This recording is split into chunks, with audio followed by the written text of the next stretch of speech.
ពេលនិយាយដល់តំណែងជាប្រមុខរដ្ឋឬមេដឹកនាំប្រទេសគេតែងតែនឹកឃើញដល់ភាពស៊ីវិល័យវាំងដ៏ស្កឹមស្កៃរថយន្តទំនើបនិងទ្រព្យសម្បត្តិស្តុកស្តម្ភប៉ុន្តែនៅលើពិភពលោកយើងនេះធ្លាប់មានប្រធានាធិបតីម្នាក់ដែលបានបំបីកំណត់ត្រានិងបន្សល់ទុកនៅទស្សនវិជ្ជាដ៏អស្ចារ្យគឺលោកហូសេមូហ្វីកា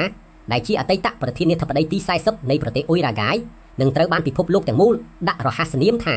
មេដឹកនាំដែលក្រជាងគេនៅលើពិភពលោកផ្ទុយស្រឡះពីមន្ត្រីរដ្ឋទូទៅលោកហូសេមូហ្វីកាដែលទើបតែបានទទួលមរណភាពក្នុងវ័យ89ឆ្នាំមិនបានជ្រើសរើសការរស់នៅក្នុងដំណាក់ប្រធានាធិបតីដ៏ស្កឹមស្កៃនោះឡើយផ្ទុយទៅវិញលោកបានបន្តរស់នៅក្នុងផ្ទះកសិដ្ឋានចាស់ទ្រុឌទ្រោមមួយកន្លែងនៅជាយកក្រុងម៉ុងតេវីដេអូជាមួយភរិយានិងសត្វឆ្កែជើង3របស់លោកចំពោះរថយន្តប្រើប្រាស់ផ្ទាល់ខ្លួនលោកបើកបរត្រឹមតែរថយន្ត Mark Volkswagen Beetle ស៊េរីចាស់ឆ្នាំ1987ដ៏សាមញ្ញមួយគ្រឿងប៉ុណ្ណោះអ្វីដែលធ្វើឲ្យពិភពលោកកាន់តែភ្ញាក់ផ្អើលនោះគឺលោកបានបរិច្ចាគប្រាក់បៀវត្សប្រចាំខែរបស់ខ្លួនរហូតដល់ទៅ 90% ដែលស្មើនឹងទឹកប្រាក់ប្រហែល $12,000 អាមេរិកក្នុងមួយខែជូនទៅដល់អង្គការសប្បុរសធម៌ដើម្បីជួយដល់ជនក្រីក្រនិងម្ចាស់អាជីវកម្មខ្នាតតូចសម្រាប់លោកការកាន់អំណាចមិនមែនជាឱកាសដើម្បីប្រមូលទ្រព្យសម្បត្តិផ្ទាល់ខ្លួននោះទេប៉ុន្តែជាភារកិច្ចក្នុងការបម្រើប្រជាជន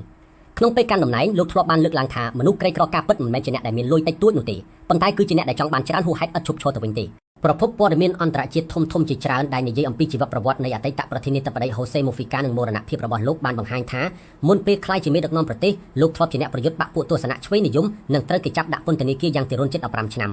បទពិសោធន៍ជីវិតដ៏ជូរចត់ទាំងនោះហើយដែលបានផ្លាស់ប្ដូរឲ្យលោករស់នៅដោយការយល់ដឹងពីតម្លៃពិតនៃសេចក្តីសុខដោយមិនផ្ដោតលើសម្ភារៈនិយមទោះបីជាត្រូវបានគេហៅថាជាប្រធានាធិបតីក្រជាងគេក៏ដោយប៉ុន្តែកិត្តិនាមនិងក្តីស្រឡាញ់ដែលប្រជាជនអ៊ុយរ៉ាហ្គាយក៏ដូចជាពិភពលោកផ្ដល់ជូនលោកគឺពោពេញដោយភាពខ្ពស់ត្រដែតដែលមេដឹកនាំមានទ្រព្យស្ដុកស្ដម្ភជាច្រើនរូបទៀតមិនអាចរកទិញបានឡើយ